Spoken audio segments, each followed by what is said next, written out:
तो फ्रेंड्स, आप देख सकते हैं इस वक्त मेरे सामने मेरे हाथ में आंख का एक मॉडल है। इसके अलग अलग कंपोनेंट्स हैं जिनको मैं अलग करके आपको दिखाऊंगा और आपको बताऊंगा कि आइरिस और ब्रेन किस तरह से आपस में कनेक्टेड है और आइरिस एनालिसिस में आंख के या आइरिस के किस पार्ट की स्टडी होती है। हमारी आंख में सबसे पहले जो फर्स्ट लेयर होती है वो ये लेयर है। इस लेयर को कॉर्निया कहते हैं। कॉर्निया ही वो लेयर है जो आई ट्रांसप्लांटेशन में एक व्यक्ति की आंख से निकाल के दूसरे व्यक्ति की आंख में ट्रांसफर की जाती है। तो कॉर्निया ही वो चीज है जो आई ट्रांसप्लांटेशन में यूज होता है। उसके बाद ये है आइरिस।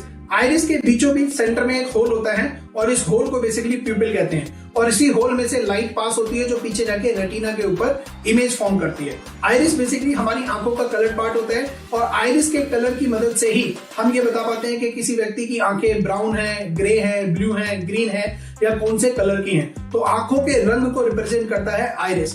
और ये आइरिस क्योंकि एक सर्कुलर शेप में है, आप इसे कंपेयर कर सकते हैं एक सर्कुलर वॉल क्लॉक से।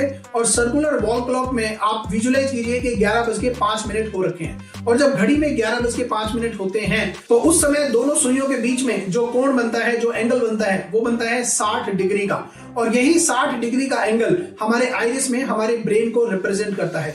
तो ये आइरिस का ब्रेन जोन होता है जो हमारे आइरिस में हमारे ब्रेन को रिप्रेजेंट करता है। और आइरिस एनालिसिस में इसी 60 डिग्री के एंगल का, इसी ब्रेन जोन का डीप एनालिसिस किया जाता है और उसके आधार पर जो रीडिंग निकल कर आती है उसको आगे प्रोसेस करके एक डिटेल्ड आइरिस एनालिसिस की रिपोर्ट तैयार होती है।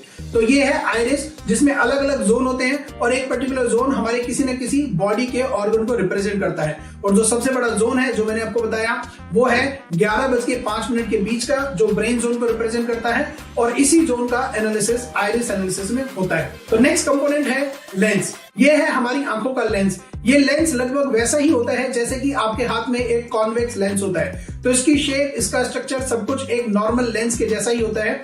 कॉन्वेक्स लेंस है ये। आपने 9th, 10th या 11th क्लास में पढ़ा होगा कॉन्वेक्स लेंस और कॉन्केव लेंस। तो हमारी आंखों में जो लेंस होता है वो कॉन्वेक्स लेंस होता है जो कुछ इस तरह से दिखाई देता है। उसके बाद आंख के अंदर का ये पूरा सेक्शन होता है जो हमारी आंख को बेसिकली फुला के रखता है, इन्फ्लेटेड रखता है और इस पर्टिकुलर सेक्शन को बोलते हैं विट्रस ह्यूमरस। इसमें बेसिकली एक जेल टाइप का सब्सटेंस भरा होता है जिसकी वजह से हमारी आंख फुली रहती है, इन्फ्लेटेड रहती है और इस सेक्शन को बोलते हैं विट्रस ह्यूमरस। और इसके पीछे होता है हमारा पूरा का पूरा रेटिना का स्ट्रक्चर जो मैं आपको दिखाऊंगा। आप ये देखिए कि आंख के अंदर का पोर्शन है और इसमें आपको ये जो नर्व्स वगैरह सारी की सारी दिखाई दे रही हैं, ये बेसिकली एक जाल की तरह फैली होती है हमारी आंख के अंदर। और ये पूरे के पूरे जाल की तरह जितना भी ये सेक्शन फैला हुआ है ये सब बेसिकली रेटिना का ही सेक्शन है और ये पीछे एक्यूमुलेट होकर यहाँ पर इस पॉइंट पर यहाँ पे एक पर्दे के रूप में काम करती है और इसी पर्दे पर, जिसे बेसिकली रेटिना कहते हैं, इसी पर्दे पर एक इमेज बनती है। वो इमेज हमारे ब्रेन के द्वारा प्रोसेस होती है और फिर वो लास्ट में फाइनली हमें एक रियल पिक्चर के रूप में दिखाई देती है। और यहाँ पे देखिए आप,